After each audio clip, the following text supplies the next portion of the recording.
हाँ जी बेटा, good evening. Good evening sir. Good evening जी। Sir good evening. आप लोगों की क्लास का गुड लेट इवनिंग सर। कम लोग हैं काफी।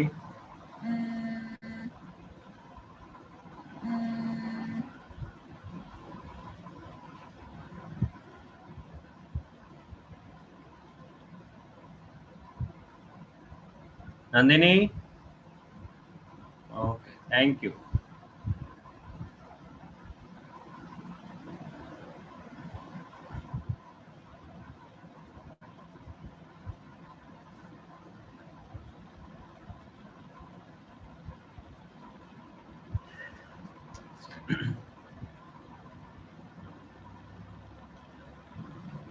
हाँ जी बेटा, डेफिनेट इंटीग्रल में जहाँ तक हमने लास्ट क्लास में किया था वहाँ तक कोई किसी को कोई दिक्कत? No sir. तो आगे चले। Yes sir.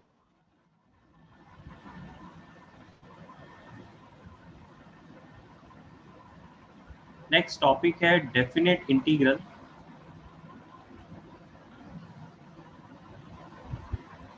As a limit of sum.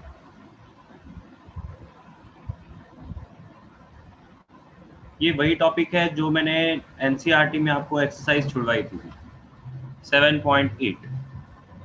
ये टॉपिक होने के बाद आप एनसीईआरटी में से वो वाली एक्सरसाइज भी कंप्लीट कर पाओ।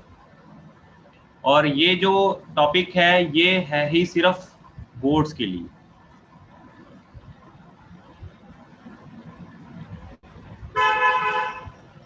Excuse me sir. हाँ जी, सर क्लास अभी शुरू हुई है, मुझे ना आपकी आवाज नहीं आ रही थी अभी तक। क्लास अभी स्टार्ट हुई है बेटा, बस मैंने यही लिखा है अभी तक तो। Okay sir. सर हाँ जी, सर अपना जेई वाला सिलेबस का वो डेफिनेट का कंप्लीट हो चुका है, मतलब सिर्फ बोर्ड का रहा है? नहीं, अभी इसके बाद और भी आएगा बेटा डेफिनेट इंटीग्रल। अभी तो 2-3 लेक्चर लग जाएंगे। और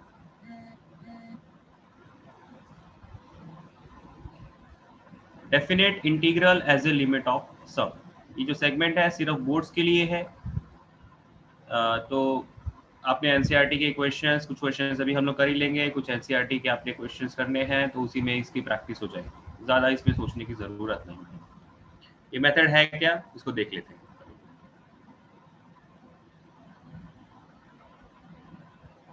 पहले कुछ स्टेटमेंट लिख लेते हैं। Let fx be a continuous function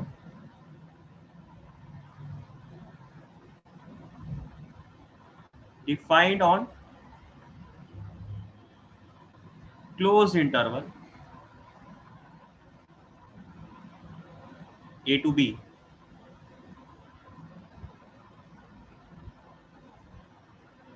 which is divided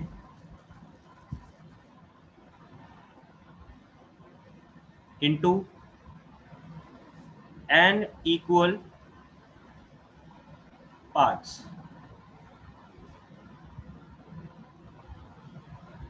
with width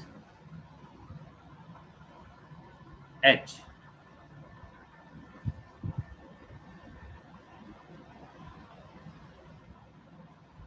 देखिए स्टेटमेंट का मीनिंग क्या है।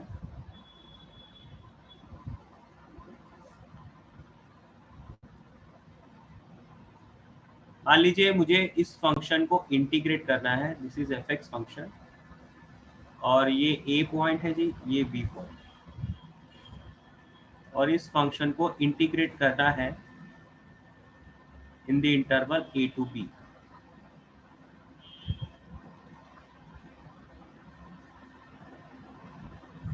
तो इसी इंटीग्रेशन को सॉल्व करने का दूसरा मेथड क्या है। देखिए ये मेथड लंबा है, इसीलिए मैंने पहले ही लिख दिया, ये सिर्फ बोर्ड्स में पूछा जाता है। कंपटीशन में आपको इंटीग्रेशन करना है तो इंटीग्रेशन के जो मेथड आप पहले पढ़ चुके हो वो ज़्यादा बेटर है, उनसे जल्दी हो जाता है सब। तो ये मेथड तो कंपटीशन में लगा सकते हो, लेकिन उसका फ़ायदा नहीं क्योंकि ये लंबा जाएगा। ठीक है, तो इस वजह से हम लोग कंपटीशन के लिए रेकमेंड नहीं करते हैं, सिर्फ बोर्ड्स के लिए होता है। मेथड क्या है, मान लीजिए आप fx को इंटीग्रेट करना चाह रहे हैं in the interval a to b, तो आप क्या करेंगे? आप इसको इंटीग्रेट करने के लिए अलग अलग रेक्टेंगल बना लेंगे, बहुत सारे रेक्टेंगल्स बना लेंगे, और हर एक रेक्टेंगल की जो विड्थ है वो आप h रख लेंगे, मतलब बराबर रख लेंगे। इस टाइप से मैं बहुत सारे रेक्टेंगल बना सकता हूँ, बना सकता हूँ।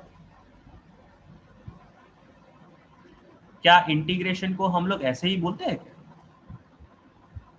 कि बहुत छोटे छोटे विड्थ वाले अगर इनफाइनाइट रेक्टेंगल्स बना लें तो ये जो एरिया मिल जाता है इनफाइनाइट रेक्टेंगल्स का, ये वही एरिया है जो एरिया शेडिंग बन के आ जाएगा? क्या इसी तरीके से ट्रीट करते हैं हम लोग इंटीग्रेशन को? Yes sir. Yes, sir. Integration का जो है ना स्टार्टिंग है वो कहाँ से हुई है? What is fx into dx? Although मैं यहाँ पे टर्म dx नहीं यूज करूंगा, यहाँ पे मैं h यूज करूंगा, बट अगर fx into dx इसको सोचा जाए तो ये एक्चुअल में है क्या? एरिया ऑफ वन छोटा रेक्टेंगल का एरिया। ये dx रिप्रेजेंट करता है इसकी ये विड्थ, ये fx क्या रिप्रेजेंट करता है एक इंस्टेंट पे उसकी हाइट। तो fx into dx, तो height into width, that is the area of one rectangle. और उस रेक्टेंगल के साथ साथ में हम लोग क्या करते हैं, उसे इंटीग्रेट कर लेते हैं in the interval a to b, तो ये पूरा का पूरा हमें इंटीग्रेशन मिल जाता है। ये इसका बेसिक मीनिंग है, राइट? ठीक है। यस सर एक बार दोबारा बोलना, विड्थ कौन रिप्रेजेंट करता है? देखो ये अगर आपको इस fx फंक्शन को इंटीग्रेट करना है in the interval a to b, तो हम लोग इसे किसी तरीके से ट्रीट करते हैं। हम लोग इसमें बहुत सारे इनफाइनाइट रेक्टेंगल्स बना लेते हैं। हर एक रेक्टेंगल की जो विड्थ है, यहाँ पे मैं h ले लूंगा, लेकिन ये जो मेथड है, ये जो चीज लिखी हुई होती है, इसका भी मीनिंग ये बहुत सारे रेक्टेंगल्स ही होते हैं जिसमें रेक्टेंगल की विड्थ कितनी होती है dx। ये वाली जो विड्थ है ये बहुत छोटी, बहुत ज्यादा छोटी लेके चलते हो आप, dx लेके चल लेते हो। ये वाली हाइट क्या रिप्रेजेंट करती है? fx रिप्रेजेंट करती है। तो fx into dx का क्या मीनिंग हो गया? बहुत छोटे से सेगमेंट के लिए हम लोग इस रेक्टेंगल को, इस टेढ़ी लाइन को भी हम लोग सीधा ही मान लेते हैं, राइट? ऐसा करते हैं ना? Yes sir. तो इस तरीके से अगर मैं इस रेक्टेंगल, पहले रेक्टेंगल का एरिया भी निकाल लूं, दूसरे का भी निकाल लूं, तीसरे का भी निकाल लूं और सबको जोड़ दूं, तो क्या फिर ये वही एरिया बन जाएगा ना जो रिक्वायर्ड होता है? Yes sir. बेटा ये जो इंटीग्रेशन है ये वही चीज रिप्रेजेंट कर रहा है, ठीक है? तो हम लोग इसी इंटीग्रेशन को छोटे छोटे जो रेक्टेंगल्स हम लोग बनाएंगे उसके टर्म्स में कन्वर्ट करेंगे, उसके टर्म्स में लिखेंगे, ठीक है? तो उसके लिए हम लोग यहाँ पे dx वाला टर्म यूज नहीं कर रहे हैं, उसके लिए हम लोग यूज कर रहे हैं h। वो कैसे यूज करेंगे वो देखते हैं।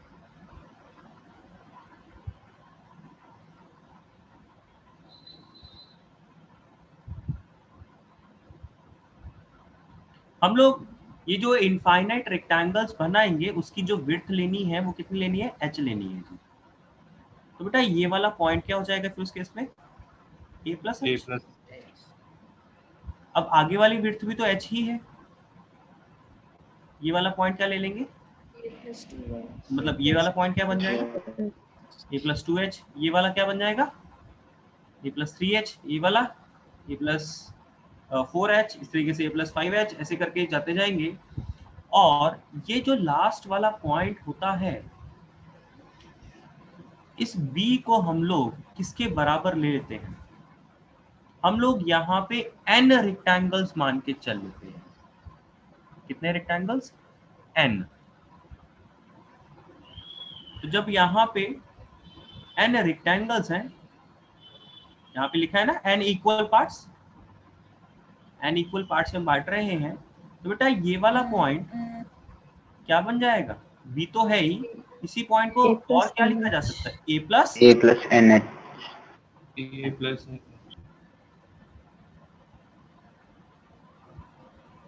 तो यहाँ से एक तो हम लोग h और n में ना रिलेशन निकाल लेते हैं। क्या है रिलेशन कि b is equal to a plus N H, तो यहाँ से h क्या आ गया, b minus a by N. तो as n tends to infinite, तो जब मैं ये नंबर ऑफ रेक्टेंगल्स इनफाइनाइट को अप्रोच करवा दूंगा तो h क्या हो जाएगा, टेंडिंग टू 0 हो जाएगा।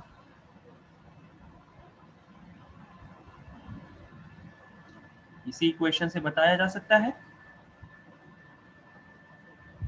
कि अगर मैं ये जो छोटे छोटे रेक्टेंगल्स मैं ले रहा हूँ ये बहुत ज्यादा बना दूं, मतलब इनफाइनाइट को टेंड करा दूं, तो ये जो विड्थ रह जाएगी वो बहुत ज्यादा स्मॉल हो जाएगी, टेंडिंग टू 0 हो जाएगी।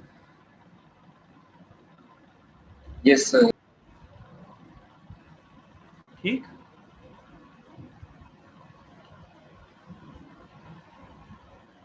तो अब हम लोग इसका एरिया किस तरीके से रिलेट करेंगे। अब जब ये बहुत ज़्यादा छोटा हो जाता है तो हम लोग क्या कर सकते हैं कि भाई ये वाली टेढ़ी वाली लाइन को सीधा सीधा माना जा सकता है ना, तो ये वाला रेक्टेंगल क्या बनेगा, ये वाले रेक्टेंगल की हाइट कितनी होगी बेटा, F of A, this is F of A. ये वाला रेक्टेंगल क्या होगा, F of A of A plus plus A H. plus H. आगे वाला क्या होगा, F of 2a plus H. ऐसे करके ये इनफाइनाइट रेक्टेंगल बना लेंगे ना। Yes, sir. इस टाइप से। तो इसी integration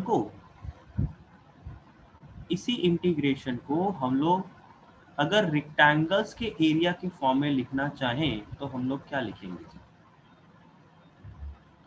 limit n tending to infinite.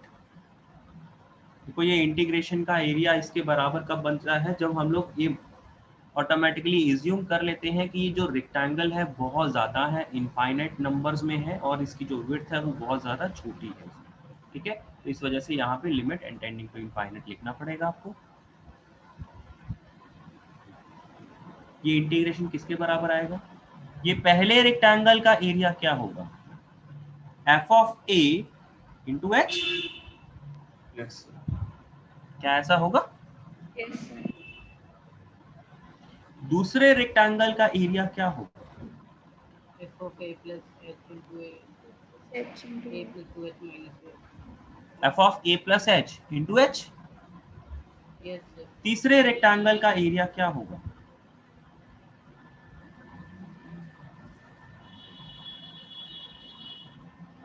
इसकी जो हाइट है, ये हाइट कौन बताएगा, ये वाला पॉइंट बताएगा ना। Yes, x की sir. वैल्यू जब आप ये डाल देंगे तो उसके कॉरस्पॉन्डिंग फंक्शन का आउटपुट क्या आ रहा है, F of A plus 2h आ जाएगा, तो ये उसकी हाइट बन जाएगी, बट तो h है ही। तो इस तरीके से चलते जाएंगे कि जो लास्ट वाला ट्रायंगल होगा उसका एरिया क्या रहेगा। जब ये a प्लस एन एच है तो ये इसके जस्ट पीछे वाला पॉइंट कौन सा होगा, a plus N minus. N minus one h, मतलब इसके कॉरस्पॉन्डिंग फंक्शन का आउटपुट क्या बोला जाएगा, f of a A plus plus N minus 1 N H into minus n H. Minus one h into H.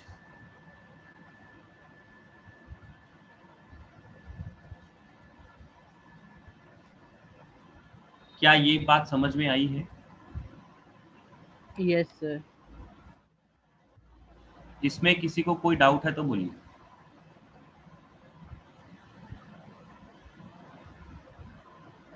सबको समझ में आया ये कैसे लिखा गया है, yes sir. Left hand side भी इंटीग्रेशन है, एरिया बता रहा है, राइट हैंड साइड भी एरिया बता रहा है। बहुत छोटे छोटे रेक्टेंगल्स का एरिया लिख दिया गया है और वो जो नंबर ऑफ रेक्टेंगल्स है वो हमने इनफाइनाइट को अप्रोच करा दिए हैं। तो इस वजह से थ्योरेटिकल भी हमारा यही मीनिंग होता है कि भाई इंटीग्रेशन कि अगर हम लोग बहुत छोटे छोटे रेक्टेंगल ले लेंगे तो वो इंटीग्रेशन और एरिया रेक्टेंगल्स के एरिया बराबर हो जाते हैं, ठीक है। तो उस थ्योरी को कंसीडर किया जा रहा है यहाँ पे। अब यहाँ पे इन सब में जब विड्थ h है बराबर है तो क्या h को कॉमन ले लें?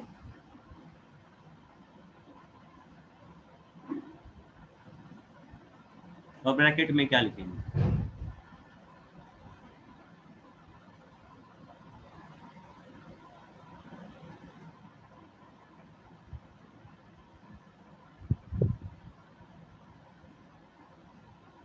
ठीक।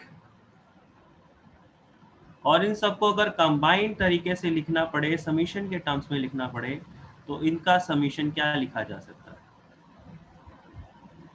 Summation f f of of a plus rh where r starts from 0 till To infinite. Minus n। n minus 2. और यहाँ पे n भी है, h भी है। हमने n के लिए तो लिमिट लिखी हुई है, लेकिन h के बारे में कुछ लिखा नहीं है, तो आपको जरूर साइड में लिख लेना चाहिए where h is equals to b minus a by n.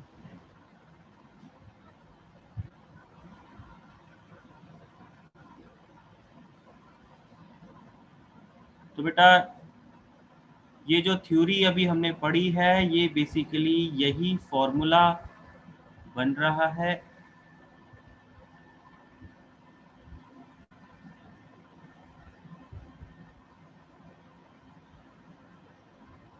और इसमें जब भी आपको क्वेश्चन दिया जाएगा एक इंटीग्रेशन करने के लिए, आपको क्वेश्चन में तो ये वाली चीज दी जाएगी, लेकिन आपने उसको सॉल्व करने के लिए इस फॉर्म में राइट साइड में कन्वर्ट करके सॉल्व करना होगा। इंटीग्रेशन को लिमिट्स में कन्वर्ट करके सॉल्व करना होगा। ये बेसिकली थ्योरी।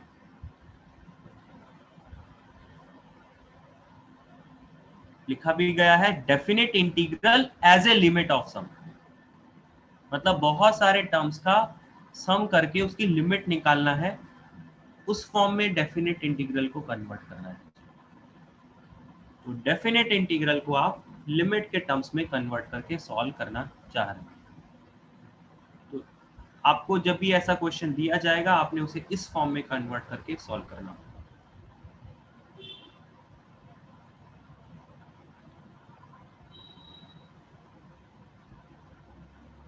क्या ये सबको समझ में आया है? यस से बोर्ड्स में किस स्टेप से स्टार्ट देखना होता है? हम लोग एक क्वेश्चन अभी कर रहे हैं, मैं आपको खुद सॉल्व करके आपको दिखाता हूँ, फिर एक दो क्वेश्चंस आप लोग खुद से करके देखिए, ठीक है? Okay sir.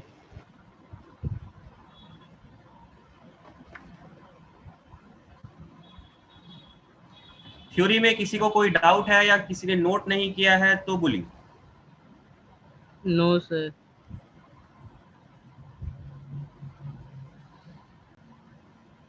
अब बोर्ड्स में जो क्वेश्चन आते हैं इसके ऊपर बेस्ड वो क्वेश्चन होते तो ऐसे हैं कि जिसका अगर आपको डायरेक्ट इंटीग्रेशन है निकालना पड़े तो आप एक लाइन में निकाल देंगे, एक लाइन में निकाल देंगे आप आंसर। मतलब आपको उसके आंसर्स तो एक लाइन में निकाले जा सकते हैं, लेकिन इस फॉर्म में कन्वर्ट करके क्वेश्चन को सॉल्व करना है। इसीलिए ये जो क्वेश्चन है इसके ऊपर बेस्ड वो 4 to 5 मार्क्स या कई बार 6 मार्क्स का भी बनता है बोर्ड्स में। इस पे बहुत लंबे लंबे आंसर देखे थे बीएम शर्मा। क्या कह रहे हो? इसके भी तो बहुत लंबे क्वेश्चन बनते हैं, इस पे तो बीएम पे देखा था। इस पे काफी लंबे लंबे क्वेश्चन बन जाते हैं, डेफिनेटली वही है कि 4-5 मार्क्स का या फिर 6 मार्क्स तक का क्वेश्चन इस पे बन जाता है। तो सर हमें ये सब ड्राइव भी करके दिखाना होता है जो आपने रिजल्ट लिखे हैं? ये कुछ भी डिराइव करके नहीं दिखाना है, आपने डायरेक्टली ये फॉर्मूला यूज कर लेना है। Okay sir.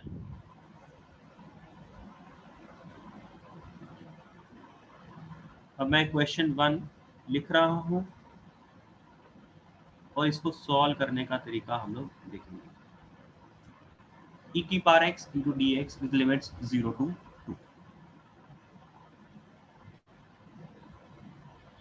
अब आपको पता है अगर आपको इस क्वेश्चन को सॉल्व करना पड़े तो आपका एक लाइन का ये क्वेश्चन है, आपको आंसर इसका पता है, तो आप साइड में इसकी कैलकुलेशन करके मतलब आप वेरिफिकेशन कर सकते हैं कि जो पूरे प्रॉपर राइट हैंड साइड वाला मेथड लगा के जो आपने आंसर निकाला क्या वो सही है या गलत है, ये आप वेरीफाई कर सकते हैं, क्योंकि आपको इंटीग्रेशन निकालना तो बहुत आसान होता है और एक स्टेप या 2 स्टेप का इक्वेशन होता है, ठीक है। इसके ऊपर बेस्ड जो भी क्वेश्चन रहता है इंटीग्रेशन की हेल्प से करेंगे तो 1 या 2 स्टेप का, तो आंसर वेरीफाई करना इसमें बहुत आसान है। तो सबसे पहले इसको देखते हैं कि कैसे करना है। तो आपने बोर्ड्स में हमेशा किस तरीके से लिखना है, ये वाला स्टेटमेंट लिख के आप डायरेक्टली ये वाला फॉर्मूला लिख देंगे।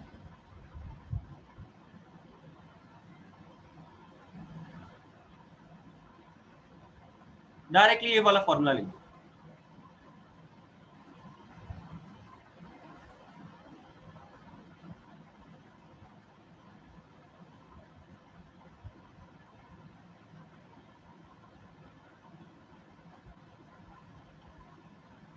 फिर यहाँ पे इसको कंपेयर करेंगे, कंपेयर करके हम लोग ए और बी की वैल्यू लिख देंगे जी। ए 0 20, एच कितना हो जाएगा 2 - 0 by n, मतलब 2 by n। Yes sir.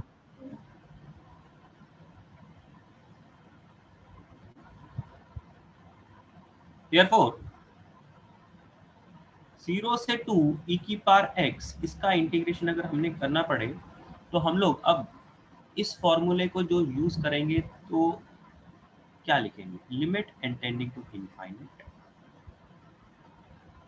h summation of r starting from 0 till n minus 1 f of a, मतलब यहाँ पे 0 लिखा जा सकता है, r तो r ही रहेगा, h फिलहाल h लिख लेते हैं, बाद में 2 by n पुट कर देंगे, ठीक। अब यहाँ पे अगर h को 2 by n पुट करना है तो वो भी पुट कर ही लेते हैं।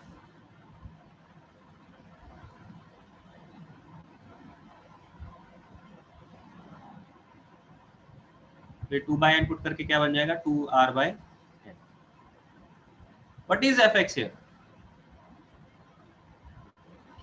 यहाँ पे हम लोग कंपेयर करके एक टर्म और भी लिख सकते हैं हेयर। ए और 0, ए और बी को कंपेयर करके इनकी वैल्यूज लिख दी थी, fx को हम लोग लिख देंगे e की पावर x, ठीक है ना। तो बेटा जब fx e की पावर x है तो f of 2r by n क्या हो जाएगा,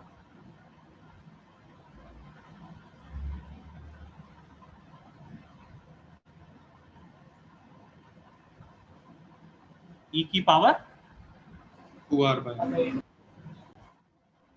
e की पावर 2r by। अब इस समीशन को ओपन कर लेते हैं, मतलब r की वैल्यू धीरे धीरे यहाँ पे पुट करना स्टार्ट करते हैं। सबसे पहले जब आप r की वैल्यू को 0 पुट करोगे तो क्या बनेगा, 1 बनेगा। फिर r को 1 पुट करोगे तो क्या बनेगा, e की पावर में 2 by n, फिर 2 पुट करेंगे तो e की पावर में 4 by n, फिर e की पावर 6 by n, ऐसे करके लास्ट टर्म क्या होगा, e की पावर 2n - 1 अपॉन n।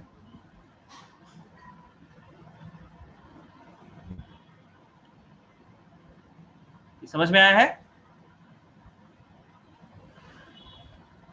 अब बेटा क्या ये सम आप कैलकुलेट कर सकते हो,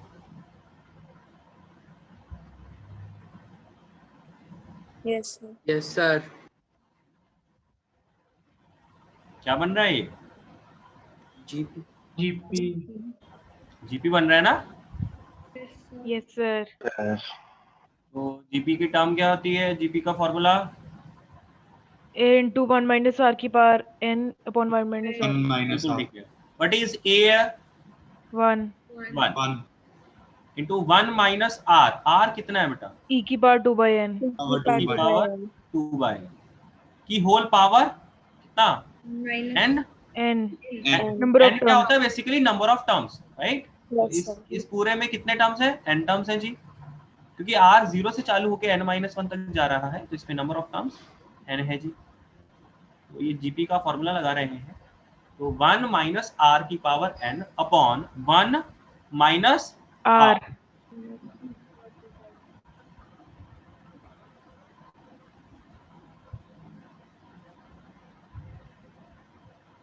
r। इनके माइनस को भले ही उल्टा कर देते हैं तो ज़्यादा बेटर रहेगा। ये बन जाएगा n के साथ n कट के, तो e स्क्वायर माइनस 1 बन जाएगा ये न्यूमरेटर का, और डिनोमिनेटर क्या बनेगा e की पावर 2 बाई n माइनस 1। बाहर ले जाएंगे उसको, ऊपर वाले को। अब ये तो सिर्फ एक कांस्टेंट वैल्यू है, इसको तो बाहर ही निकाल देते हैं। 2 को भी 2 को लेने की कोई ज़रूरत नहीं है।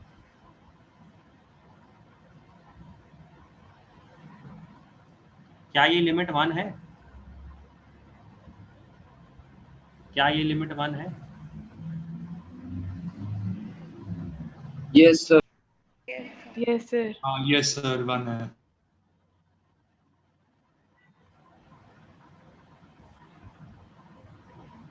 ऐसा होता है? Yes sir. Yes sir. यही फॉर्म बन रही है ना, तो सीधा सीधा इसकी वैल्यू आप 1 पुट कर देंगे।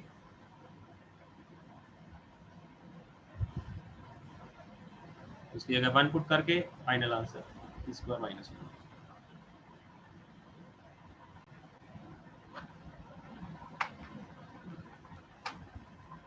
सबको समझ में आया है? Yes sir. सबको सारे स्टेप्स समझ में आए हैं क्या? Yes sir. जिसने नोट नहीं किया है नोट कर लीजिए, और किसी स्टेप में अगर कोई डाउट है तो बोलिए। सर 6 मार्कर में ऐसे ही करना होगा क्वेश्चन को, या कुछ और भी ड्राइव करना होगा? सारा कुछ यही करना है। एग्जैक्टली मतलब आई थिंक मैंने बोर्ड्स पूरा का पूरा जो मैंने सोल्यूशन भी लिख के दिखाया है ना आपको, पूरा का पूरा बोर्ड्स के पर्सपेक्टिव से लिख के दिखाया है, क्योंकि और तो कहीं यूज़ होना नहीं है। तो मैंने बाकायदा पहले आपने क्या करना है, हमेशा जो फार्मूला मैंने आपको पढ़ाया है वो फार्मूला लिख दीजिए। फिर वो जो फार्मूला लिखा और जो क्वेश्चन आपको दिया गया होगा उससे कंपेयर करके आप ए बी और एफ एक्स निकाल लीजिए, ठीक है। और जब ए बी पता लग जाता है तो फिर एच बी पता लग जाता है, तो एच बी निकाल लोगे। फिर आप डायरेक्टली इस फार्मूले को लगाइए और लिमिट के टर्म्स में फंक्शन को कन्वर्ट करके उसे एक्सपैंड करना पड़ेगा आर की वैल्यूज पुट करके। यहाँ पे ये एक ऐसा क्वेश्चन है जिसमें जीपी बन रहा है, जरूरी नहीं है हर बार जीपी बने, ठीक है। इसमें जीपी बन रहा है तो कहीं हमें कुछ और भी बन सकता है, वो question to question wise vary कर जाएगा, वो आप देखेंगे क्या बन रहा है। अल्टीमेटली बनेगा कुछ ऐसा जो कि आप इजीली सॉल्व कर पाएंगे, ठीक है।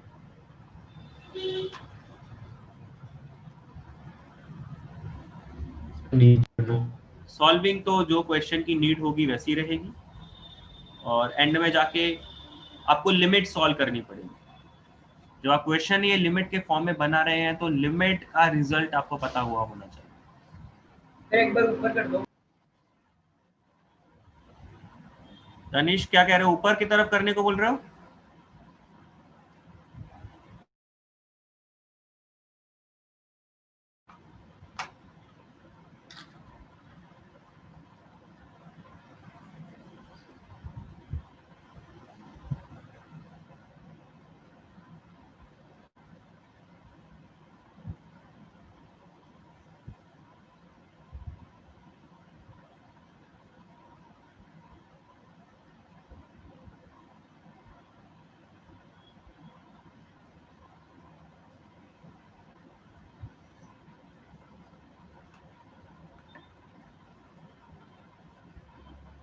हाँ जी, नोट कर लिया है, समझ में आया है किसी को कोई दिक्कत? Yes sir.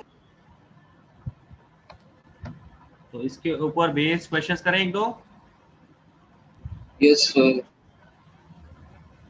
लिखिए फिर क्वेश्चंस।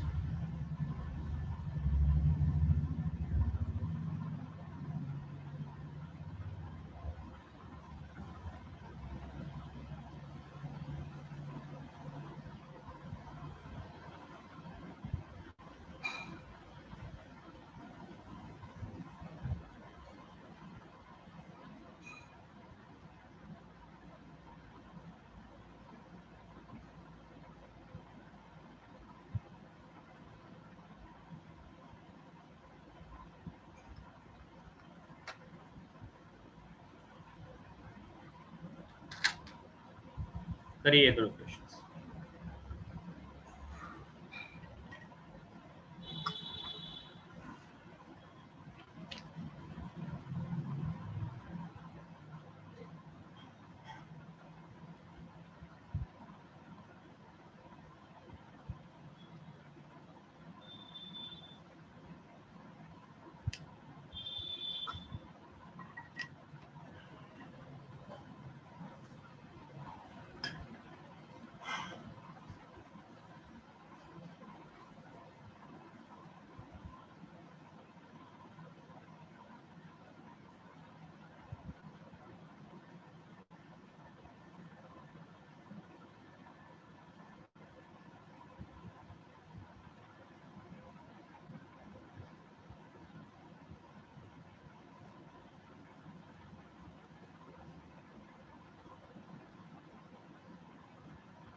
सर फर्स्ट फर्स्ट हो गया? Sir first. यस ओके जी, ग्रेट। जल्दी कर लिया आप लोगों ने वैसे, बढ़िया है। अच्छा, फास्ट। हो गया sir first. Okay, good.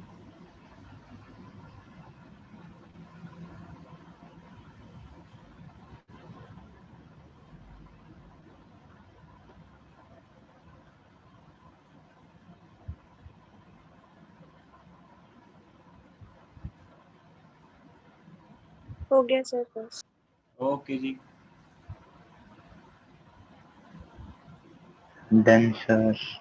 Okay,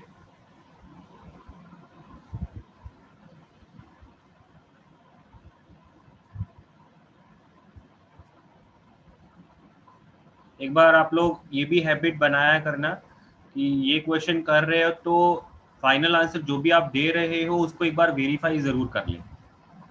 verify करने का मेथड आपको पता ही है कि आप सीधा सीधा इसको इंटीग्रेट कर लीजिए और वैल्यू निकाल के साइड में देख लीजिए, ठीक है ना।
हाँ जी, फर्स्ट का सोल्यूशन एक बार देख लेते हैं।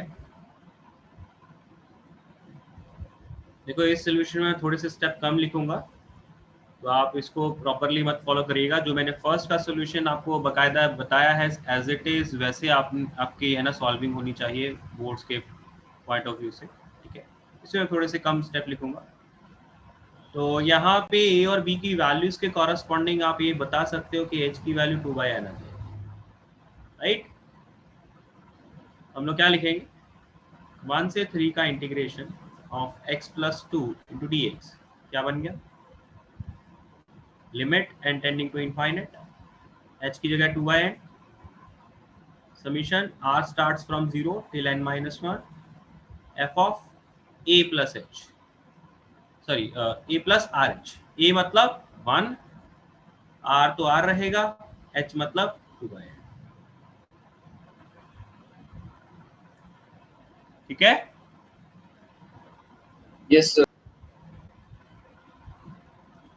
अब यहाँ पे fx कितना है जी, वो भी कंपेयर करके यही लेते हैं, x + 2 है। अब यहाँ पे हम लोग वैल्यूज डालेंगे,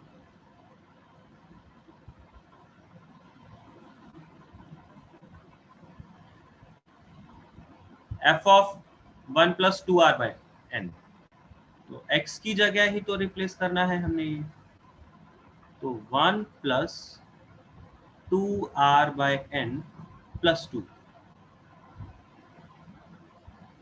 ये लिखा हो, तो ये 3 बन जाएगा। और अब हम लोग यहाँ पे r की वैल्यूज पुट कर देंगे, इसे एक्सपैंड कर लेंगे। एक्सपैंड करेंगे तो क्या बनेगा, सबसे पहला टर्म 3 + r की वैल्यू 0 पुट करना है तो 3 + 0, दूसरा वाला टर्म क्या बनेगा, 3 +, हाँ जी क्या बनेगा, 2/n, फिर क्या बनेगा, 3 + 4/n। 4/n। तो इस तरीके से बढ़ते जाएंगे। लास्ट वाला टर्म क्या बनेगा, 3 + into n - 1/. ठीक है, तो समझ में आया ये। अब इसका समीशन करने के लिए हम लोग क्या करेंगे, जो 3 आ रहा है उन सबका एडिशन एक साथ कर देंगे, और ये 3 कितने बार आया है, n - 1. n टाइम्स आया बेटा, 0 से चालू हो रहा है ना, Yes, sir. 3n, Yes sir. n time n times 3n। अब ये वाले जो टर्म्स हैं इस पे 1/n अगर मैं कॉमन ले लूं तो ब्रैकेट में क्या बन रहा है, 0 + 2 + 4, इनफैक्ट आप क्या करो 2/n कॉमन ले लो, ज्यादा बेटर है, 2/n कॉमन ले लेते हैं, तो 0 + 1 + 2 + 3 till n - 1। क्या इसका सम पता है हमें, ये करना आता है ना हमें, 1 + 2 + Yes, 3 sir. till n - 1।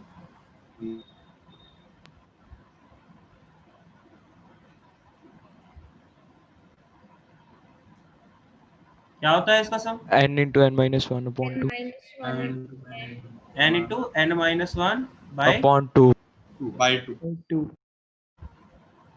तो n के साथ n कट गया, 2 के साथ 2 कट गया, और ये आ गया आपका नेट कितना आया, 4n - 1। अब क्या इसकी लिमिट सॉल्व करनी आती है, Yes, sir. Yes sir. ये इनफाइनाइट अपॉन इनफाइनाइट वाली बन रही है ना चीज, Yes, sir. 8 आ जाएगा। 8 answer. क्या अगर डायरेक्ट इंटीग्रेट करते तो भी क्या 8 आंसर आ रहा था, Yes, sir. Yes Sir, sir. 8. Yes sir.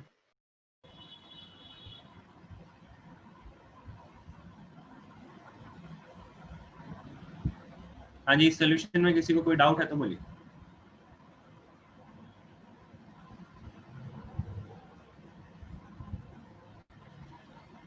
देखिए ये जो समीशन है, बाकी तो सारे स्टेप सारे के सारे क्वेश्चन सेम ही रहेंगे, सिर्फ जो समीशन वाला टर्म तरीका है ना, पहले वाले क्वेश्चन में हमने जीपी देखा, यहाँ पे थोड़ा सा अलग अलग चीज बन रही है, किसी और में कुछ और बन सकता है।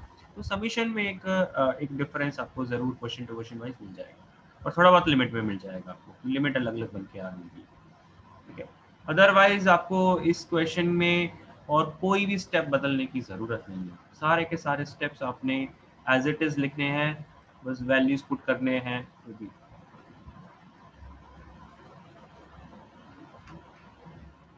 सर हाँ जी सर, ये वाला वैसे ये डिलीट हो गया, मतलब 2021 के लिए ये वाला पार्ट उन्होंने डिलीट कर दिया। ओके, ये मुझे याद नहीं रहा। यस सर, तो चलो डिलीटेड नहीं हो रहा। कर ही लिया है।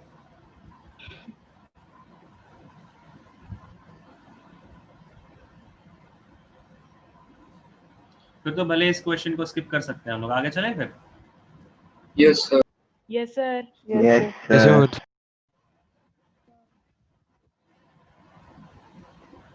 तो एक्सरसाइज करने की भी जरूरत नहीं है आपको।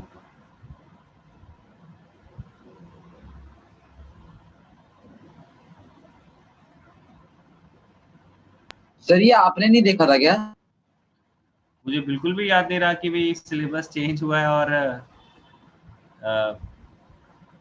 मतलब देख लेते हैं बोर्ड पॉइंट ऑफ व्यू से। एक्चुअली बहुत एक ऐसा, ये कहता ऐसा सेगमेंट है जो कि अकेला बोर्ड्स में और कहीं है नहीं, बाकी तो हर एक चीज कंपटीशन में तो होती ही है। स्किप हो गया माइंड से, चलो आगे चलते हैं।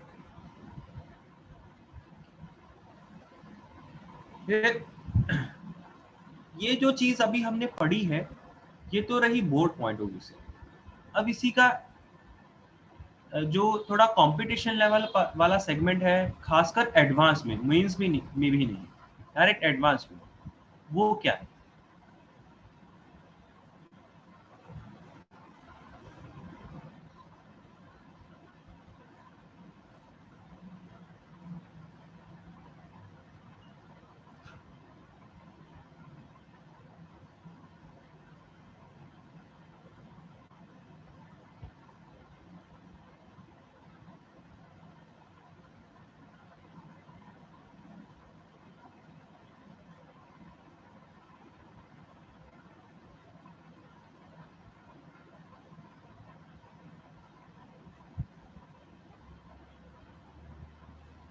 इंटीग्रल्स की वैल्यूज का समीशन के साथ कंपैरिजन। इंटीग्रल्स की वैल्यूज का समीशन के साथ कंपैरिजन कैसे करेंगे तो देखिए।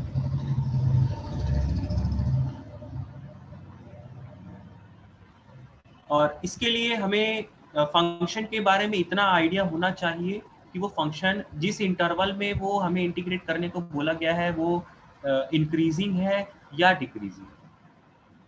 और ये कंपैरिजन करने के लिए फंक्शन को या तो इंक्रीजिंग होना पड़ेगा या फिर डिक्रीजिंग होना पड़ेगा, मतलब मोनोटोनिक होना पड़ेगा जितने इंटरवल के लिए उसे इंटीग्रेट करने को बोला गया। ऐसा नहीं हो सकता थोड़ी देर के लिए इंक्रीज कर गया, फिर थोड़ी देर के लिए डिक्रीज कर गया, फिर आप उसके बारे में कुछ भी कमेंट नहीं कर पाएंगे, ठीक है।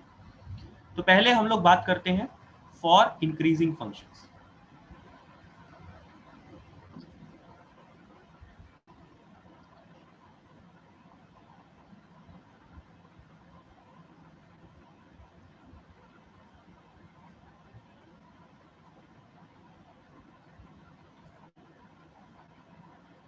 अगर एक फंक्शन है जो कि जिस इंटरवल में आप उसे इंटीग्रेट करना चाह रहे हैं उसमें सिर्फ इंक्रीज ही कर रहा है,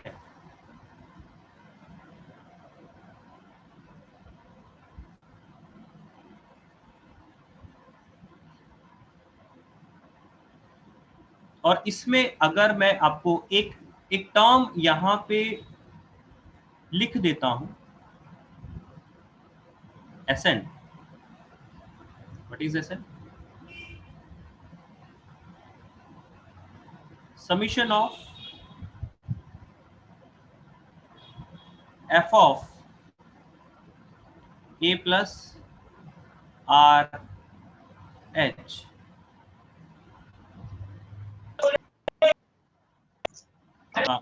into h, obviously, sorry, फिर r starts from 0 till n। अगर मैं ऐसा लिख देता हूं, and obviously h is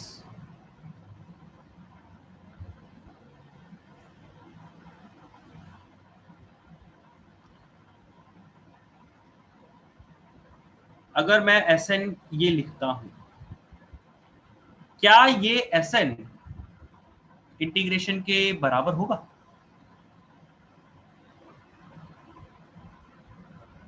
yes sir.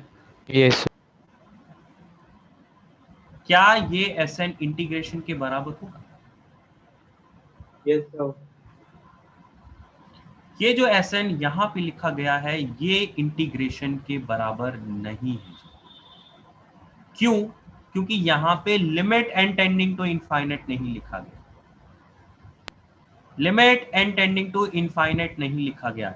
जितनी देर तक n टेंडिंग टू इनफाइनाइट नहीं लिखा जाएगा उतनी देर तक आप n को एक फाइनाइट नंबर ही कंसीडर करके चलते हैं। जब आप ये फाइनाइट नंबर कंसीडर करके चलते हैं तो आप ये बोलेंगे कि हमने कुछ finite number of rectangles consider किए हैं। जब हमने finite number of rectangles consider किए हैं तो ये जो विड्थ है h, ये भी बेटा टेंडिंग टू 0 नहीं रहता। भले ही कितना मर्जी छोटा हो जाए लेकिन वो कंसीडर एक फाइनाइट ही होगा। आप n को 100 ले सकते हो लेकिन 100 एक जितनी देर तक लिखा नहीं है उतनी देर तक वो इनफाइनाइट नहीं कंसीडर होगा। चाहे आप n को 100 ले लीजिए, चाहे आप 200 ले लीजिए, चाहे 1 मिलियन ले लो, चाहे 1 बिलियन ही क्यों ना ले लो, वो काउंट तो एक फाइनाइट वैल्यू ही होगा जितनी देर तक n इनफाइनाइट मेंशन नहीं। तो ये जो Sn है ये इंटीग्रेशन के बराबर कब होता? अगर मैं यहाँ पे n टेंडिंग टू इनफाइनाइट की लिमिट लिखता, वो टर्म अगर मैं साथ में लिखता। आपको याद है मैंने यहाँ पे लिखा था ना? Yes sir. Yes sir. ये लिखा है। तो जितनी देर तक ये n टेंडिंग टू इनफाइनाइट नहीं लिखा उतनी देर तक आप इसको इंटीग्रल के बराबर नहीं बोल सकते। तो जब ये इंटीग्रल के बराबर नहीं बोला जा सकता तो अब हम लोग इसका कंपैरिजन करेंगे कि ये इंटीग्रल से ज्यादा होगा या कम होगा फॉर इंक्रीजिंग फंक्शन। सर कम होगा। कम होगा ज्यादा होगा वो हम लोग अभी सर कम ही होगा। आई थिंक कुछ लोगों ने रिलेट कर लिया है।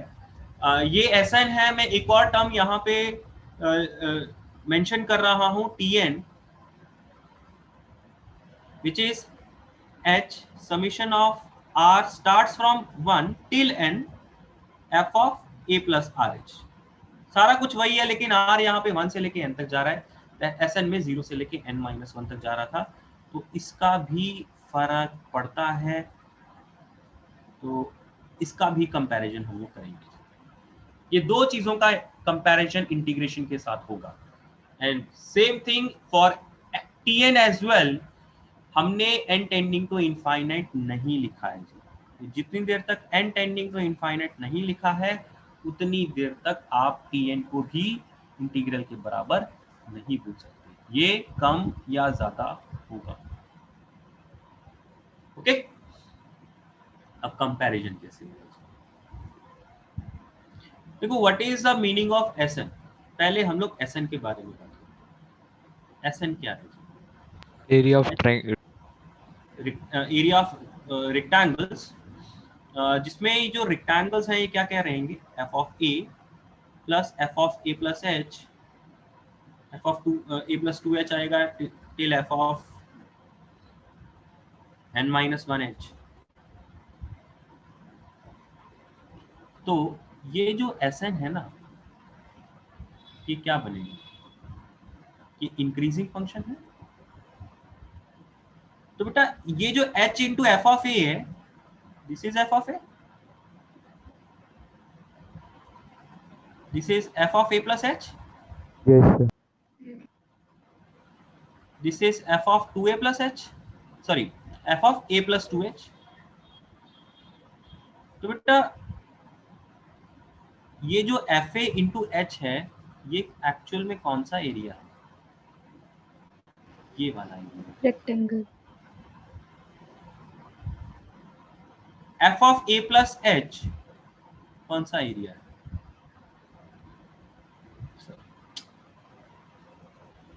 ये वाला एरिया है। F of A plus 2H ये कौन सा एरिया है? ये वाला एरिया है। तो पहला रेक्टेंगल जब आपने बनाया, दूसरा रेक्टेंगल जब आपने बनाया, तीसरा रेक्टेंगल जब आपने बनाया, चौथा रेक्टेंगल जब आपने बनाया, पांचवा जब बनाए, चौथा बनाएंगे, फिर उसके बाद पांचवा बनाएंगे, हर एक रेक्टेंगल से क्या हो रहा है? एरिया कम। एक छोटा सा पोर्शन छूट जा रहा है ना। Yes sir. एक छोटा सा पोर्शन छूट जा रहा है। ये इनफाइनाइट नंबर ऑफ रेक्टेंगल्स नहीं है, इस वजह से ये विड्थ एक सिग्निफिकेंट विड्थ है। इस वजह से ये जो टेढ़ा वाला लाइन है और रेक्टेंगल की जो विड्थ है वो आप कांस्टेंट नहीं मान सकते, आप उन्हें सेम नहीं मान सकते। जो टेढ़ा लाइन है और रेक्टेंगल की जो हॉरिजॉन्टल लाइन है विड्थ है, आपको उसे सिग्निफिकेंट मानना पड़ेगा और आपको ये देखना पड़ेगा कि भाई ये एक सिग्निफिकेंट एरिया जो है वो छूट जा रहा है। तो यहां से देखिए, आपने इसमें कोई कैलकुलेशन नहीं करनी होती, आपने इसमें कोई कैलकुलेशन नहीं करनी होती, आपने सिर्फ कंपेयर करना है। कंपेयर करके ये बताना है कि भाई SN ज्यादा होगा या इंटीग्रल ज्यादा होगा, दैट्स ऑल। तो वैल्यू नहीं निकालनी, वैल्यू आप निकाल भी नहीं सकते।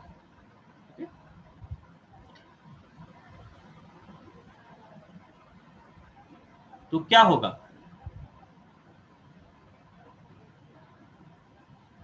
SN क्या छोटा होगा, छोटा होगा। इंटीग्रल से।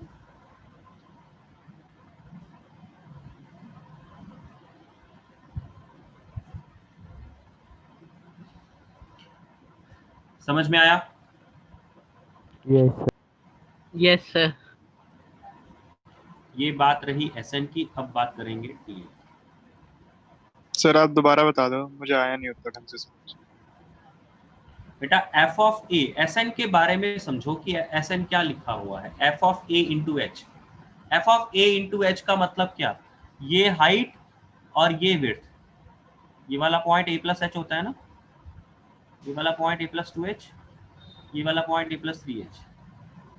तो क्या ये ग्रीन वाला पोर्शन रिप्रेजेंट करेगा? ब्रैकेट को ओपन करेगा तो H into F of A बन जाएगा ना। Yes sir. फिर यही वाला H दूसरे F वाले टर्म के साथ मिलके जो प्रोडक्ट बनाएगा वो क्या रिप्रेजेंट करेगा? वो दूसरे रेक्टेंगल का ये जो ग्रीन वाला पोर्शन है उसका एरिया रिप्रेजेंट करेगा। जब अगले वाले टर्म के साथ मल्टीप्लाई होगा तो ये तीसरे वाले रेक्टेंगल का जो ग्रीन वाला पोर्शन है उसका एरिया रिप्रेजेंट करेगा। ये बात समझ में आ रही है? Yes sir. तो जब ये इंक्रीजिंग फंक्शन है, अब ये तो मैंने 3 बनाए, अगर मैं चौथा बनाता, चौथा क्या होता? ऐसा रेक्टेंगल बनता। 5वां बनाता तो ऐसा बनता। वैसे भी फाइनाइट बनाने, इनफाइनाइट तो बनाने नहीं। अगर 5 भी बना लिए, 6 भी बना लिए तो आई थिंक सफिशिएंट है। 100 बनाने होते तो 100 बना लेते हैं, कोई दिक्कत नहीं है। लेकिन आप ये ऑब्जर्व करिए कि जितने भी आप रेक्टेंगल बनाएंगे उनमें हर एक रेक्टेंगल में जो पोर्शन है वो कुछ छूट जा रहा है। छूट रहा है कि नहीं छूट रहा? ठीक है सर। बेटा इंटीग्रेशन तो क्या बताएगा? इंटीग्रेशन तो ये पूरा एरिया बताएगा, ये पूरे कर्व के नीचे वाला एरिया बता देगा, पूरा का पूरा, चाहे टेढ़ा ही क्यों नहीं है। इंटीग्रेशन तो पूरा एरिया बताएगा। लेकिन ये जो रेक्टेंगल्स हैं, ये जो SN है, ये सिर्फ और सिर्फ रेक्टेंगल का एरिया बता रहा है। Okay sir, thank you. अगर आप इन रेक्टेंगल्स के एरिया को और इस कर्व वाले एरिया को कंपेयर करेंगे तो कौन सा ज्यादा होगा? कर्व वाला एरिया ज्यादा होगा, है ना? Yes sir.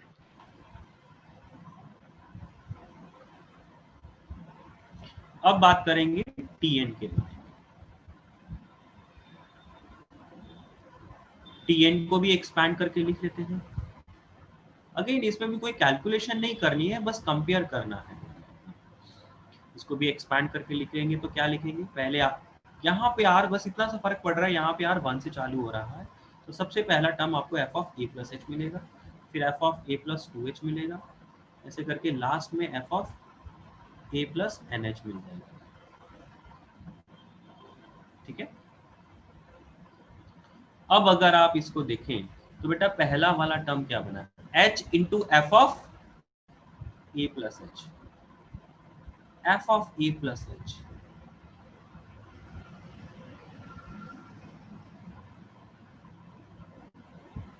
बेटा F of A plus H क्या है, ये वाली हाइट, और विड्थ तो h ही है, तो क्या जो पहला वाला रेक्टेंगल है, मतलब पहला वाला जो टर्म है h into F of A plus H, वो कौन सा एरिया रिप्रेजेंट करेगा,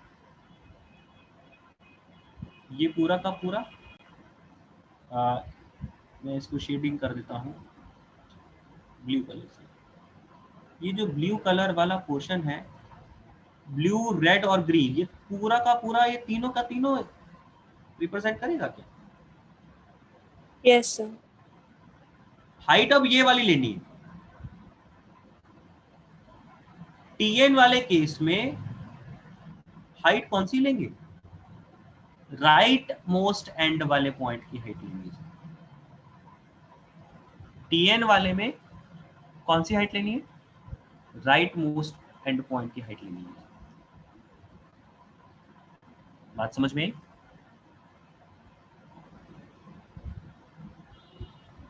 सबको समझ में आया है ये? Yes sir. सर इसको करने का एक और तरीका भी तो हो सकता है, अगर क्या? हम एफ ए, सर इसको करने का एक और तरीका भी तो है, अगर हम एफ ए प्लस और माइनस कर दें तो हम एस एन की टर्म्स में लिख सकते हैं टीएन को, तो उससे जो लास्ट टर्म है और जो हमने टर्म माइनस किया उसको कंपेयर करके बोल सकते हैं। यस। तो उसको इंटीग्रेशन के साथ कैसे कंपेयर करेगा? अगर हमें एस एन का पता तो हम उसके साथ नहीं। कर ही सकते हैं। देखो टीएन तेरा एसएन से ज्यादा आ जाएगा, वो कर लेगा तू। तेरा इंटीग्रेशन भी एसएन से ज्यादा है। अगर पहला नंबर है वो भी तेरे तीसरे नंबर से ज्यादा है, दूसरा नंबर भी तेरे तीसरे से ज्यादा है, तो बेटा पहले और दूसरे का कंपैरिजन कैसे करेगा फिर? ठीक है सर। ठीक है, एसएन के साथ कंपेयर करके नहीं कर पाएंगे, आपको इंटीग्रेशन के साथ डायरेक्टली कंपेयर कराना पड़ेगा। तो जो मैं आपको क्या समझा रहा था कि ये जो पहला टर्म है h into F of A plus H, ये क्या रिप्रेजेंट कर रहा है, ये इस रेक्टेंगल का एरिया रिप्रेजेंट कर रहा है, और इसमें जो हाइट लेनी है वो राइट मोस्ट एंड पॉइंट की लेनी है। जब आपने एसएन सॉल्व कर रहे थे तो उसमें हाइट कौन सी ले रहे थे, लेफ्ट मोस्ट एंड की ले रहे थे, इसमें राइट मोस्ट एंड की लेनी है। सिमिलरली सेकेंड टर्म क्या बनेगा, h into F of A plus 2h, F of A plus 2h, F of A plus 2h कहाँ पे है, यहाँ पे है, मतलब ये वाली हाइट लेनी है, और रेक्टेंगल कौन सा बन जाएगा, ये वाला बन जाएगा। Yes sir. ये पूरा का पूरा ब्लू रेड एंड ग्रीन, ये तीनों के तीनों सेगमेंट।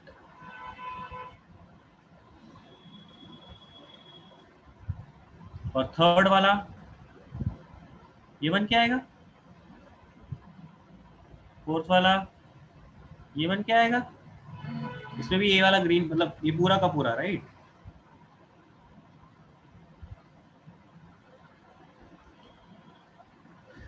क्या ये बात समझ में आ रही है?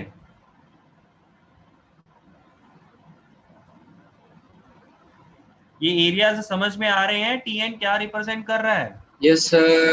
Yes sir. अब टीएन को अगर इंटीग्रेशन के साथ कंपेयर करें तो टीएन की वैल्यू क्या आ रही है, ग्रेटर देन टीएन की वैल्यू क्या आ रही है,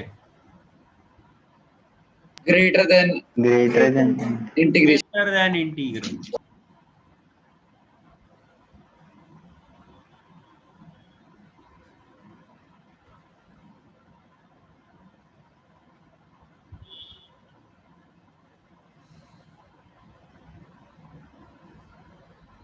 बात समझ में आई?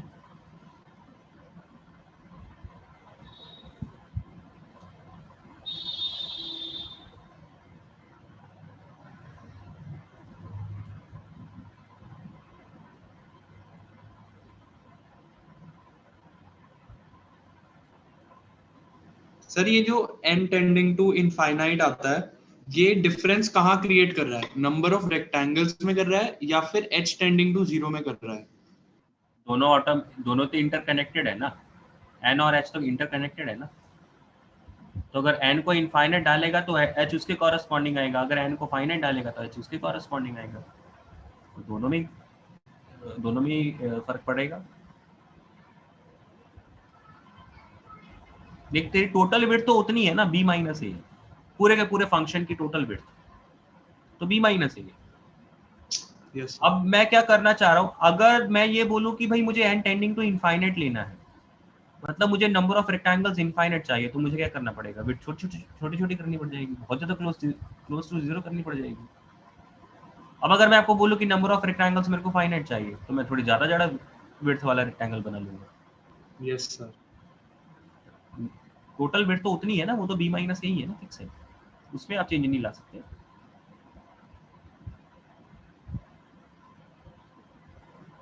हर्षित तूने क्या पूछा है, अलग अलग एरिया क्यों रिप्रेजेंट कर रहा है, मतलब SN और TN?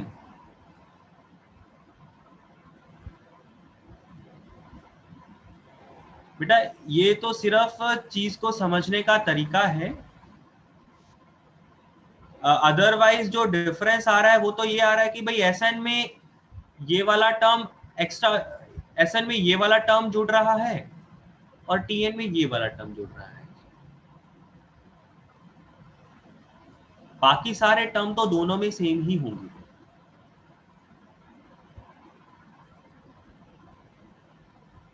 जो डिफरेंस आ रहा है दोनों में वो तो सिर्फ इस चीज का ही आ रहा है और किसी चीज का फर्क नहीं पड़ रहा, बाकी तो सबके एरिया सेम ही हो जाएंगे।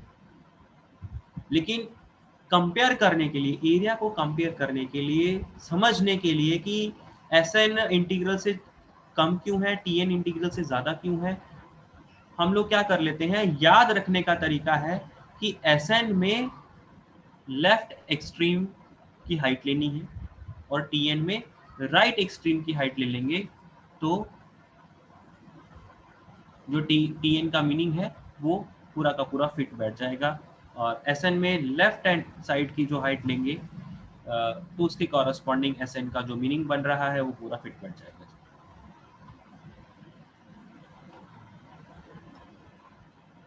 हाँ जी, क्या ये समझ में आया है? इस पूरी थ्योरी में किसी को कोई डाउट है? और इसको तो आप, अब इसमें और कोई गहराई नहीं हो सकती क्वेश्चन की, पहले ये बहुत हाईफाई है, तो इसको भले ही आप रट्टा मार सकते हो। रट्टा क्या मारना है कि अगर इंक्रीजिंग फंक्शन होगा तो SN का इंटीग्रेशन हमेशा, मतलब सॉरी, SN की वैल्यू हमेशा इंटीग्रल से जुड़ी रहेगी और TN की इंटीग्रेशन, TN की वैल्यू हमेशा इंटीग्रेशन से ज्यादा है। सीधा सीधा याद रख लो, क्या दिक्कत है? आपको ये कुछ भी लिखना नहीं है, जब आप पेपर में सॉल्व करेंगे आपको ये कुछ भी नहीं लिखना होगा, अगर आपने बस इतना याद रख लिया। इंक्रीजिंग फंक्शन है तो SN छोटा, TN ज्यादा, बट और SN का मीनिंग पता होना चाहिए। कई बार वो क्या अल्फाबेट बदल देते हैं, SN की जगह मैं TN बना दूं, TN का मीनिंग SN पे लगा दूं, तो अल्फाबेट बदल दिया मैंने, है ना। या SN की जगह मैं X लिख दूं, TN की जगह मैं Y लिख दूं, या SN की जगह मैं Y लिख दूं, TN की जगह मैं X लिख दूं। तो आपको SN का मीनिंग पता होना चाहिए। SN में R 0 से चालू हो रहा है, TN में R 1 से चालू हो रहा है, दैट इज द थिंग। ये याद रखने का तरीका सबको याद रहेगा? Yes sir. Yes sir.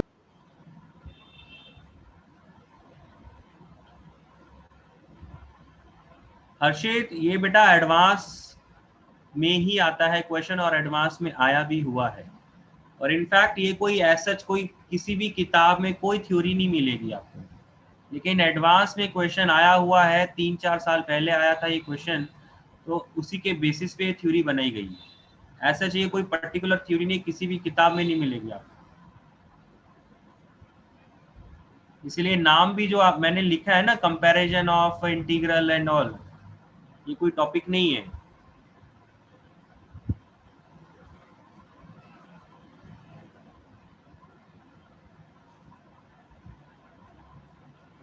हाँ जी, अब बात करते हैं फॉर डिक्रीजिंग फंक्शंस।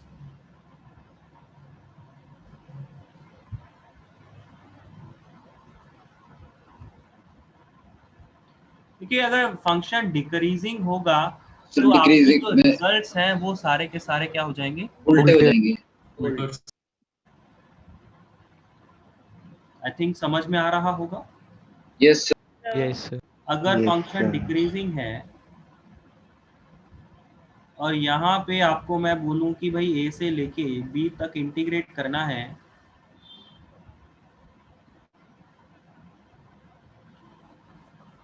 तो Sn क्या है? h into summation of r starts from 0 till n minus 1 f of a plus rh।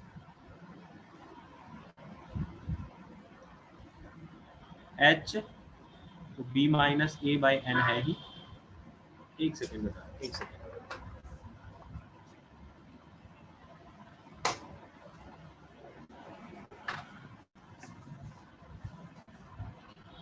h जो है वो b minus a by n तो है ही। तो इसमें अगेन Sn क्या होता है? मतलब जो भी आप रेक्टेंगल्स बनाएंगे उसका लेफ्ट एक्सट्रीम वाली हाइट लेनी है।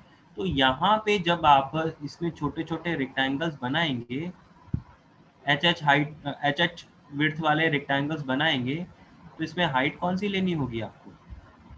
ऊपर वाली, ये वाली हाइट लेनी है, यस लेफ्ट एक्सट्रीम। इतना याद रखना है बस आपने कि लेफ्ट एक्सट्रीम लेना है इन केस ऑफ Sn।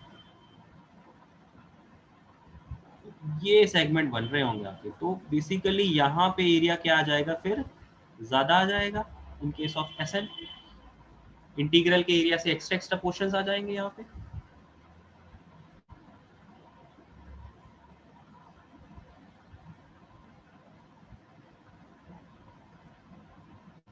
ठीक है,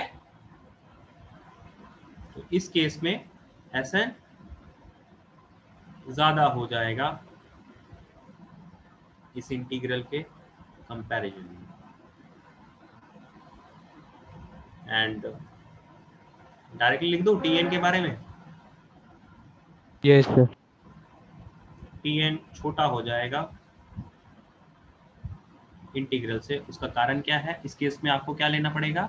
आपको राइट एक्सट्रीम वाले हाइट लेनी होती है। तो ये वाले पोर्शन बन के आते हैं आपके Tn के केस में। फिर ये मेरे को समझ नहीं आया, राइट वाले क्यों ले रहे हैं हम? मतलब Sn में लेफ्ट वाले ले रहे हैं, उसमें राइट वाले ले रहे हैं सर। बाकी सारा तो आ गया कि उसकी हेल्प से हो रहा है।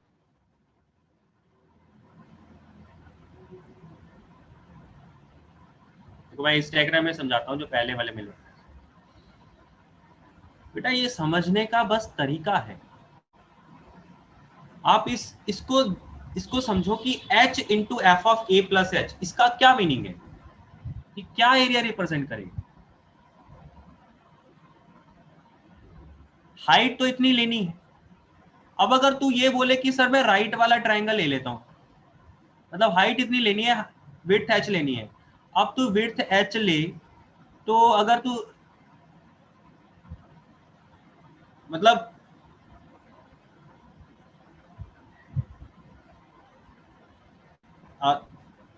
अगर तू सिर्फ ऐसा सोचेगा कि भाई एफ ऑफ ए जो पॉइंट है, मैं इस वाले रेक्टेंगल को छोड़ देता हूं और बाकी सबके रेक्टेंगल्स को कंपेयर कर लेता हूं, तो तू इनके डिफरेंस को क्या रिलेट कर पाएगा कि ये कितना बड़ा गैप देंगे? मतलब तू इतना तो बोल देगा कि हाँ जी ये वाला एरिया ज्यादा आएगा, ये वाला एरिया कम आएगा। Yes sir. तो तू Tn को Sn के साथ तो कंपेयर कर देगा, तू ये तो बोल देगा कि Tn Sn से ज्यादा होगा, लेकिन क्या तू टीएन को इंटीग्रेशन से ज्यादा बोल पाएगा? वो कंपैरिजन हो पाएगा? No sir. वो कंपैरिजन नहीं हो पाएगा, राइट? तो Yes, अब sir. उस कंपैरिजन को बनाने के लिए हम लोग क्या कर सकते हैं? हम लोग अब बेटा अगर हाइट इतनी लेनी है फर्स्ट के लिए, तो चाहे मैं एच लेफ्ट में घुमा दूं विड्थ, चाहे एच राइट में घुमा दूं, उससे कुछ फर्क थोड़ी पड़ता है। Yes, sir. उस रेक्टेंगल का एरिया तो वही बनेगा ना, वैल्यू तो वही बनेगी। Yes, sir. फिर से जब मैं सेकेंड वाला देखता हूँ, F of A plus 2h देखता हूँ, F of A plus 2h into H देखता हूँ, तो मतलब हाइट तो मैंने ये लेनी है जी, ये हाइट लेनी है। अब विड्थ h लेनी है। अब h चाहे राइट की तरफ घुमा दूं चाहे लेफ्ट की तरफ घुमा दूं, तो एरिया तो इतने हाइट का बन गया ना। Yes, sir. तो अब इसको कंपेयर करना हमारे लिए आसान है ना इंटीग्रेशन से। Yes, sir.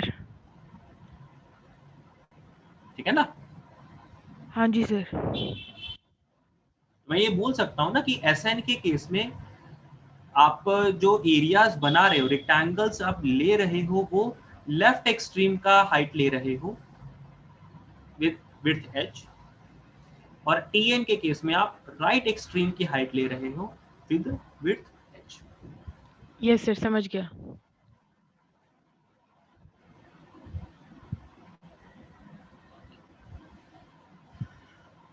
हाँ जी, सबको समझ में आया है? तो बेटा सीधा सीधा आपने ये याद रख लेना है, इंक्रीजिंग होगा तो SN छोटा है, TN ज्यादा है। डिक्रीजिंग होगा तो रिवर्स, मतलब SN ज्यादा होगा इंटीग्रेशन से, TN छोटा होगा इंटीग्रेशन से। और SN का मीनिंग पता होना चाहिए कि SN में R 0 से चालू होता है और n-1 तक जाता है, और TN में R 1 से चालू होता है और n तक जाता है। ये मीनिंग याद होनी चाहिए, क्योंकि अल्फाबेट अगर बदल जाए, आपको जरूरी नहीं है पेपर में SN और TN वर्ड ही आए।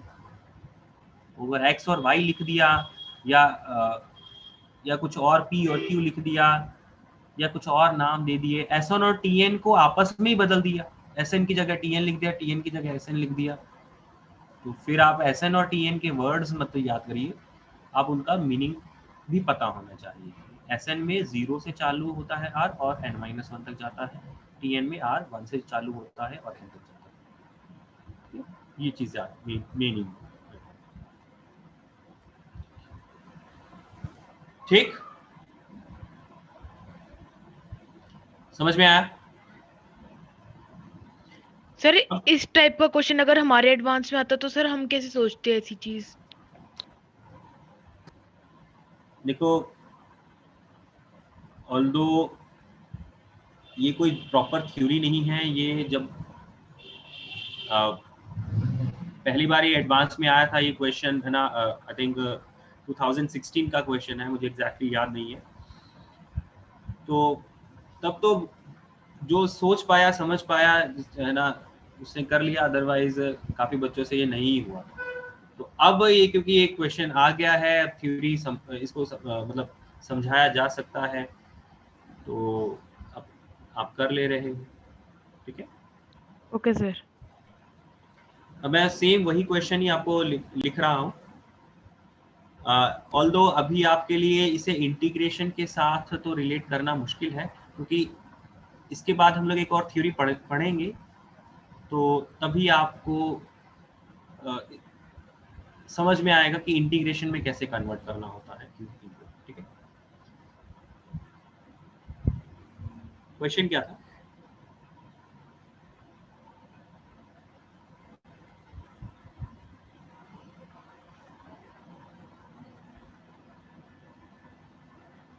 इसमें यहाँ पे R1 से चालू हो रहा है, SN में R1 से चालू हो रहा है, ये चीज ध्यान रखना।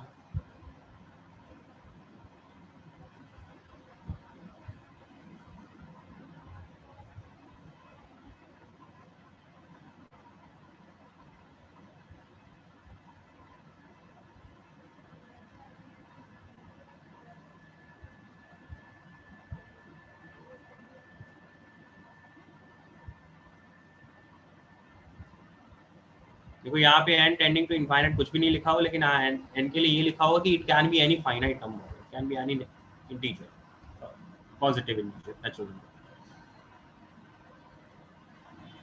तो अब उसमें ऑप्शंस दिए हुए थे,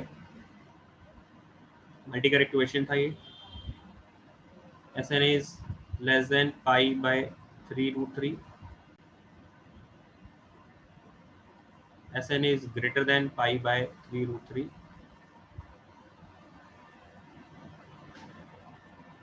Tn is less than pi by 3√3, Tn is greater than pi by 3√3। ये सर सर ये इसको क्वेश्चन देखा सॉल्व हुआ है करने ये की वाला ना जरूरत ही नहीं पड़ रही। सीक्वेंस के अंदर, क्या कह रहा है? सीक्वेंस एंड सीरीज के अंदर ये वाला क्वेश्चन देखा हुआ है मैंने कहीं पे, उस टाइम पे वो नहीं था मेरे से। सीक्वेंस सीरीज से तो हो नहीं सकता ये, अरे क्वेश्चन ये सीक्वेंस सीरीज से तो नहीं हो सकता, आपको इसे इंटीग्रेशन में कन्वर्ट करके ही सॉल्व होगा। सर ये सारी वैल्यू सेम दी हुई है तो इसको हमें बेसिकली सॉल्व अब करने ये की जो लोड ही नहीं पड़ेगी। मतलब इसका क्या सिग्निफिकेंस है ये भी मैं आपको समझाऊंगा। ये एक्चुअल में जो पाई बाय 3√3 वैल्यू आई है ये इंटीग्रेशन की वैल्यू आई है। अब इस समीशन को इंटीग्रेशन में कैसे कन्वर्ट करना है लिमिट एंड हम लोग सीखेंगे, वो अभी मैंने आपको बताया नहीं है, इसके बाद हम लोग उसको करते हैं, तब आप ये पाई बाय 3√3 भी आप कंपेयर कर पाएंगे। एक्चुअल में ये आया है इंटीग्रेशन की वैल्यू। अब ये इंटीग्रेशन की वैल्यू निकलेगी कैसे वो हम लोग इसके बाद देखते हैं। आप अभी फिलहाल इस क्वेश्चन को करने के लिए सिर्फ इतना समझो कि ये जो मैंने पाई बाय 3√3 वैल्यू लिखी है ये इसके इंटीग्रेशन की वैल्यू लिखी हुई है when n tending to infinite. यही समीशन में अगर n टेंडिंग टू इनफाइनाइट हो जाएगा which is equals to integration, तो ये उसकी वैल्यू लिखी हुई है। तो क्या आंसर्स क्या होंगे कायदे से?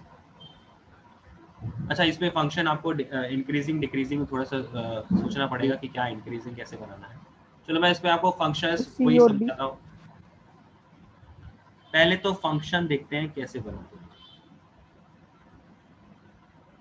आज की क्लास में बस इतना सा समझ लेते हैं कि फंक्शन बन कैसे रहा है, फिर अगली क्लास में देखेंगे उनको कैसे सॉल्व करना है।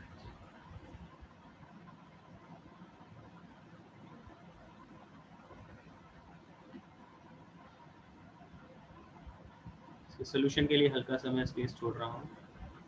और ये तो एक प्रॉपर टॉपिक है, लिमिट्स यूजिंग डेफिनेट इंटीग्रेशन।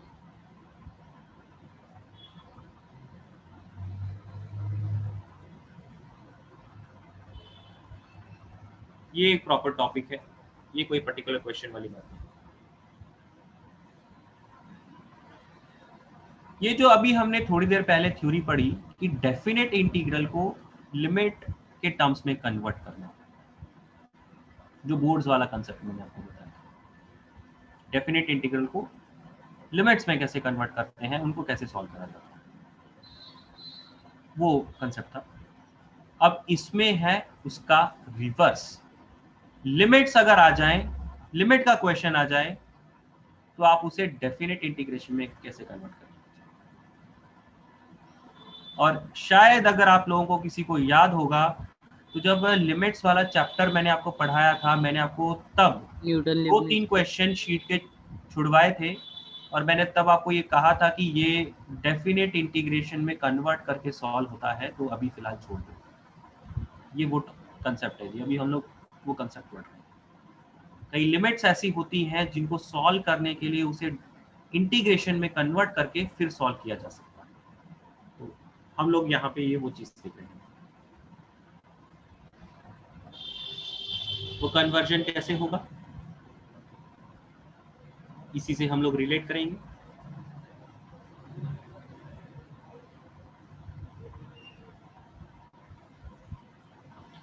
देखो ये तो हमें पता ही है,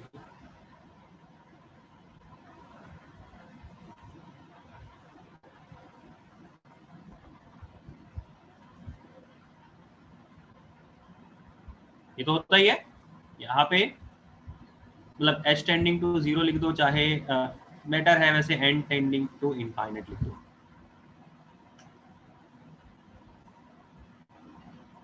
n tending to infinite, h is b minus a by n। ठीक है, तो पता ही है ना।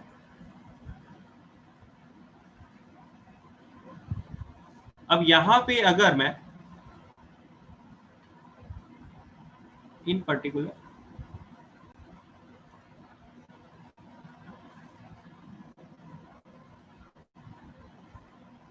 if a is 0 and b is 1 तो क्या होगा, ये इंटीग्रेशन बेसिकली 0 से 1 fx का बन जाएगा।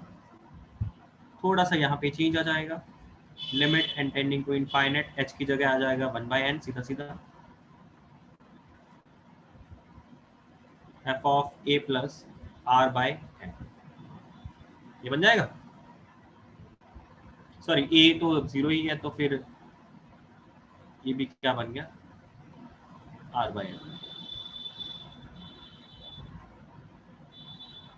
यहां तक ठीक है।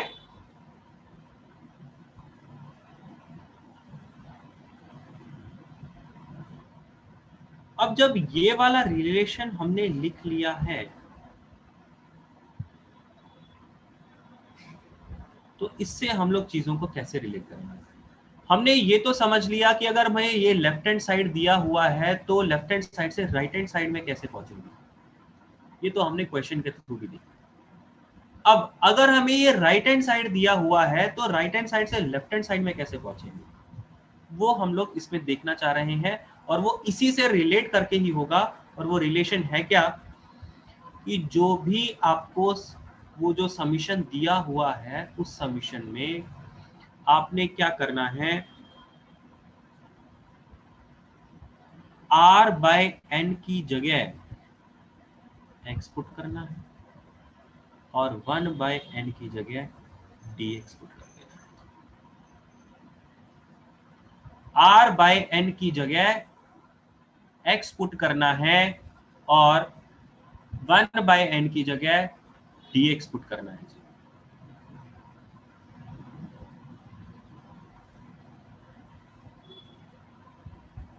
तो जो भी वो फंक्शन होगा, जो भी वो टर्म लिखी हुई होगी, वहां पे r बाय n की जगह अगर आप x लिख देंगे, 1 बाय n की जगह आप dx लिख देंगे, तो वो इंटीग्रेशन में कन्वर्ट हो जाएगा। अब उसमें समीशन को, ऑब्वियसली बात है, समीशन को तोड़ के आप इंटीग्रेशन का साइन लगा देंगे और लोअर लिमिट ऑटोमेटिकली 0 लिखनी है हर बारी और अपर लिमिट हर बारी 1 ही लिखनी है। Right hand side left hand side में कन्वर्ट हो जाएगा। और यहाँ पे आप इनके मीनिंग भी थोड़े से समझ सकते हो। What is 1 by n? 1 by n था क्या एक्चुअल में? h था, h था ना? और h एक्चुअल में क्या, विड्थ? h एक्चुअल में क्या, विड्थ ऑफ रेक्टेंगल। तो अगर मुझे उसे इंटीग्रेशन के टर्म्स में लिखना पड़े तो वो विड्थ को मैं फिलहाल क्या लेता हूँ, dx लेता हूँ कि नहीं लेता हूँ? Yes. What is r by n?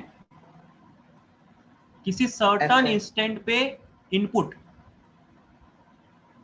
a तो 0 है, तो ये f of r by n का मतलब क्या है कि भाई r बाय n उसमें इनपुट डाला जाएगा तो उसके कॉरस्पॉन्डिंग जो फंक्शन आएगा, है ना। तो what is r by n? किसी सर्टन इंस्टेंट पे इनपुट, ये x ही तो इनपुट बताता है ना, यहाँ पे किसी सर्टन इंस्टेंट पे इनपुट x की वैल्यू।